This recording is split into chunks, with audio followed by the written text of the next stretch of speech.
I want to hear from you guys on this again. One of the objections to what we've been teaching is that God's election is based on foreknowledge, and therefore God's election of who to save is based on, Arminians would argue, foreseen faith. So that God looks down the corridors of time and he sees who would believe, and then God chooses those people, and he looks down the corridors of time and sees who would reject him, and then he passes over those individuals. And superficially, that may sound like, okay, that seems compelling.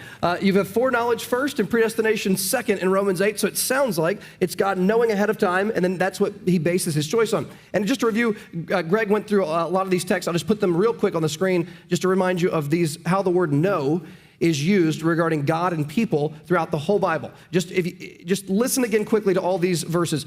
Now Adam knew Eve, his wife, and she conceived and bore Cain. So as you guys mentioned last week, this is a covenant knowing, a covenant love that you see. Later in the same chapter, Adam knew his wife again, and she bore a son and called his name Seth, knowing they're clearly taking on more than just knowing about, but knowing in a covenantal love relationship. Genesis 4:17, Cain knew his wife, and she conceived and bore Enoch. In the New Testament, we see the same thing. When Joseph woke from sleep, he took his wife, but knew her not until she had given birth to a son. So do we see this throughout both testaments? To know is a covenant love, an intimate, deep commitment of covenant love. And then as they looked at last week, Amos 3:2 is so clear, I think. God says to Israel, you only have I, is it yada? The word for know? You only have I known, which is clearly a covenant relationship, right? God is only in a covenant with one nation, it's Israel, right? You only have I known of all the families of the earth, therefore I will punish you for your iniquities. And one scholar, S.M. Bell, says, know here and elsewhere should be understood against the specific background of the covenantal relationship between God and people. And the covenantal notion implies, among other things, a commitment. Look at Genesis 18. God says to Abraham, this is amazing, seeing that Abraham shall surely become a great and mighty nation, and all the nations of the earth shall be blessed in him. Look at this. ESV says, for I have chosen him. You know what the word is in Hebrew? Yada. I have known him, literally. So most translations translate yada, choose, in this verse, because that's what it means to choose to enter into a covenant relationship with. That's what it means to know. When God knows Abraham, he chooses him, that he may command his children and his household after him to keep the way of the Lord. And I love this one. This is the closest you get to foreknowledge in the Old Testament, I think. Okay, I'm just going to point, I got to just point at the screen on this. This is great. Jeremiah 1:5. God says to Jeremiah the prophet, so look, before I formed you in the womb, I knew you. Is that foreknowing? Before I formed you, I knew you. That's foreknowledge, right? In the Old Testament. Before I formed you in the womb, I knew you. Now look, here's the parallelism. Remember, two ways of saying the same thing. Before you were born, I set you apart, consecrated you. And then here's another parallel. I appointed you a prophet to the nations. Do you see how those three lines interpret each other? For God to foreknow Jeremiah meant more than just knowing about Jeremiah. It meant more than just God knew Jeremiah would believe. That's not what it meant. It meant that God was, before birth, setting him apart and appointing him to a specific task. That's what it means for God to know you before you're born. He has set you apart for a specific task. He's appointed you before birth for some job. Do you see? So foreknowledge is God choosing in a covenantal love setting to do something with you. That's the way the word is used here. The New Testament, real quick, just the word know. 1 Corinthians 8:3. But if anyone loves God, he is known by God. Doesn't mean he knows about you. It means he knows you in a covenant sense. Galatians 4:9. But now that you have come to know God, or rather to be known by God, how can you turn back? So to be a Christian is to be known by God and to know God. It's a covenant love. It's a commitment. 1 Corinthians 1, for since in the wisdom of God, the world did not know God through wisdom. So to not know God means you're not a believer. And knowing is this intimate thing. 1 Thessalonians 4:5. Don't act in the passion of lust like the Gentiles who do not know God. Those who are controlled by sexual sin show that they don't know God in a covenant-saving way. 1 John 4:8. Anyone who does not love does not know God, because God is love. So you can just see it over and over. Matthew 7, y'all mentioned this last week. I will declare to them, I never knew you. Depart from me, you workers of lawlessness. How about this one? All things have been handed over to me, Jesus said, by my Father, and no one knows the Son except the Father, and no one knows the Father except the Son, and anyone to whom the Son chooses to reveal him. Do you see foreknowledge and predestination go hand in hand in a text like that? John chapter 10. I am the good shepherd. I know my own, and my own know me, just as the Father knows me, and I know the Father, and I lay down my life for the sheep. Again, Acts 2:23, Greg mentioned this last week. Jesus was delivered up according to the definite plan and foreknowledge of God, and you crucified him. Does God's foreknowledge here mean he just knew that Jesus would one day be crucified?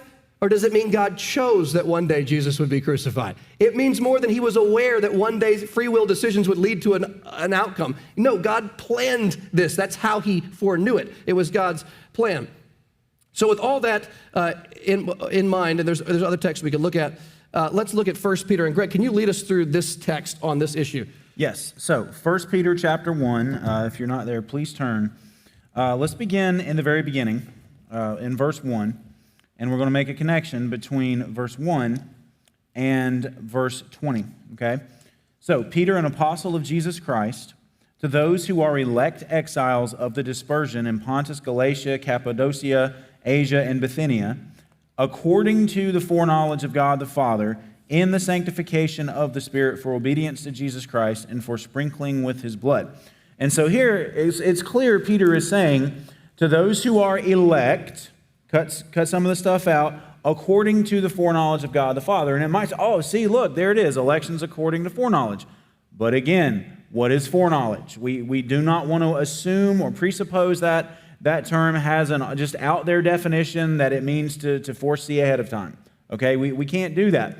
And here's the thing, Peter actually uses the same word a little bit later. And so we're going to let Peter tell us how to use this word foreknow and foreknowledge. Look later in chapter 1, let's start in verse 18. He says, knowing that you were ransomed from the futile ways inherited from your forefathers, not with perishable things such as silver or gold, but with the precious blood of Christ, like that of a lamb without blemish or spot. And listen to this. He was foreknown before the foundation of the world, but was made manifest in the last times for your sake. And we'll stop there.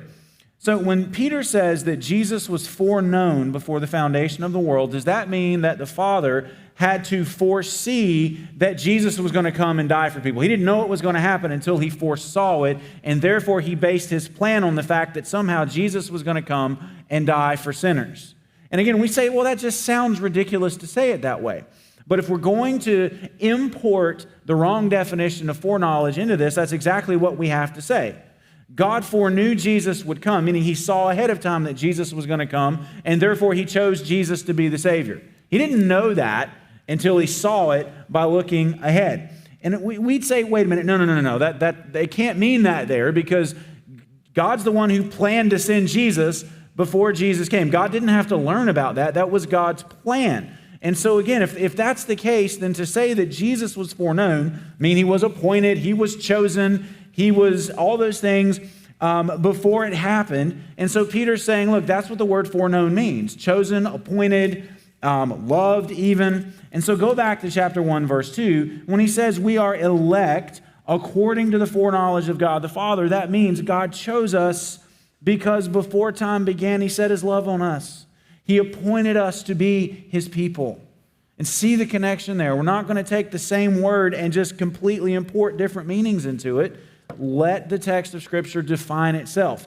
And if Peter's consistent, and he is, and how he uses this word foreknown in verse 20 has to affect how we understand what he's doing in verse 2. And here's the other thing. We've already seen the incredible consistency of the Bible from the Old Testament through the New Testament on this word know, on this idea of foreknowledge. And so why? Why would Peter just out of the blue change that in verse 2? He's not going to do that. He's not going to do that. And we covered a little bit of this the other day, but just one more time, the golden chain, Romans 8. Let's all go there. Let's go there. Romans 8 to 29. Yeah, it's just so huge. For those whom he foreknew, and Greg's just helped us and Mark to get the idea of what that really means. He also predestined to be conformed to the image of his Son in order that he might be the firstborn among many brothers. And those whom he predestined, he also called. Those who he called, he also justified. Those he justified, he also glorified. So you can see, and this is, I think, super exciting, that the exact number of people that were foreknown are predestined, right? And that exact same number are called. And the same number that are called are justified, same number are justified are glorified, going to be in heaven someday. And so that happened from eternity past to eternity future, all in 2 verses, right there. A lot of ground covered.